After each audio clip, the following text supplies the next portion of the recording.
What up, Fight World? It's your boy Ego back with some more boxing. Now, as a boxing analyst, reporter, whatever you want to call it, when we do these videos, sometimes we're wrong. We're not always right. I know I'm not perfect. I know I'm not always right. I've been definitely way off the mark with predictions and all kinds of stuff. But we do live for those moments where we could say, I told you so. Sometimes you'll hear from an actual boxer or a boxing trainer, and they'll pretty much corroborate what you said. What I'm talking about is Gennady Golovkin versus Andre Ward. Now, recently, I added an episode to my series Matchmakers, and that's basically where I play matchmaker and put together some creative matches that I think are entertaining to the public, make good business sense, and I explain them to you, the viewer, let you know why I picked that and what makes it a good fight or what makes it a must-see fight. In this most recent one, I said Chavez Jr. versus Gennady Golovkin, Triple G, and Andre Ward versus George Groves. Some people liked it, some people hated it, but I explained myself in the video. And there's an article that I just read today, which pretty much corroborated what I was saying in the comments and in the video. Some people that didn't like it had a problem with me picking. They're like, why not just have Golovkin face Ward? Why have Andre Ward fight George Groves? And my strategy was simple. George Groves is a fighter who's hot right now. And sometimes in boxing, it's all about timing. You got to strike while the iron's hot. I think George Groves' performance against Carl Froch earned him a lot of fans. And even though it was a loss, people don't view it as a loss. If you heard the crowd, they were booing Carl Froch, who they initially came to support. And they were cheering on George Groves, even in a loss, because a lot of people think that was a bullshit stoppage and it didn't make sense. So I think he earned more and it did more to his credibility than it did hurt him. So George Groves is hot. A fight with Andre Ward makes sense because both fighters fight at 168. Some people were also like, in the video in the comments, they're like, why don't you just have Andre Ward fight Triple G? And now Triple G did an article which basically corroborated what I was saying as a response. This is the article from Triple G. He said, first, I need the upcoming fight in February to be successful. That's his fight with Asumanu Adama. He also went on to say, I believe that I have an excellent strategy and layout for next year. And regarding the future, I'm hoping that a fight takes place with Ward, but now is not the time. The fight is a realistic idea, but not right now. That's coming from the man himself, Gennady Golovkin. He's saying Andre Ward fight is not established and it doesn't make sense right now, which is exactly what I was telling some people. And it's good to like boxing and to want to see these exciting matches. I want to see Triple G versus Andre Ward, but you got to be realistic about it.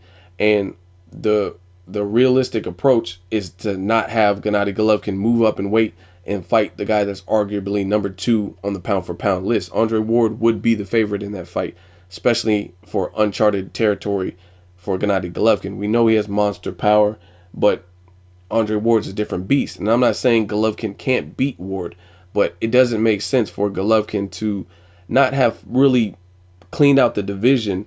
And I'm not even saying it's his fault. So some people are going to hit the dislike. Some people don't listen to the video. I don't give a fuck. I'm here to speak facts. Some people aren't going to like what I have to say.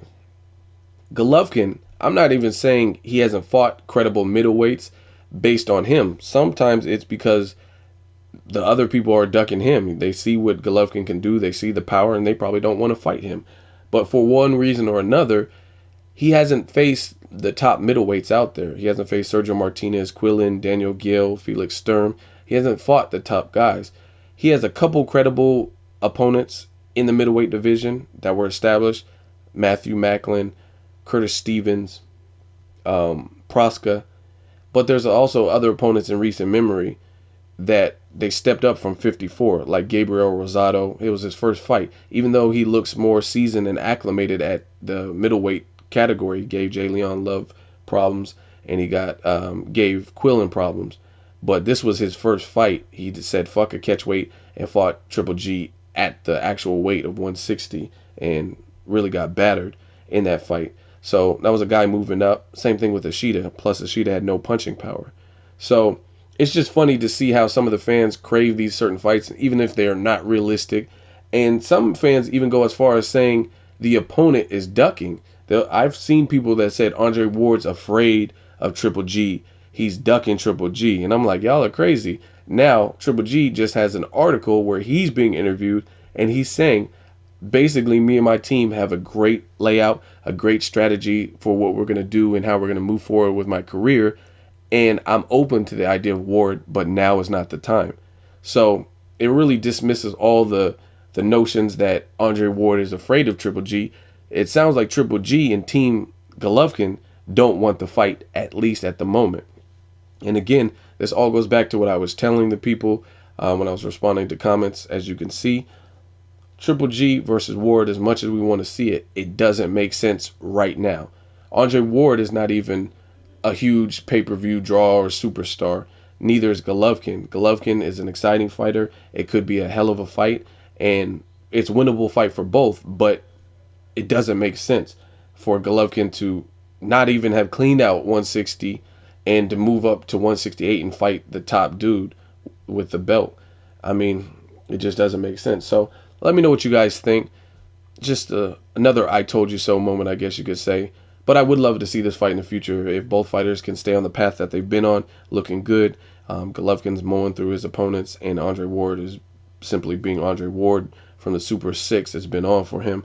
So it'd be a hell of a fight in the future. I just think it needs to build up more. Both fighters need to continue facing the challenges that are put in front of them, and hopefully we see that collision course in the future. Let me know what you guys think. As always, hate, comment, or subscribe. Till next video, it's Ego signing off.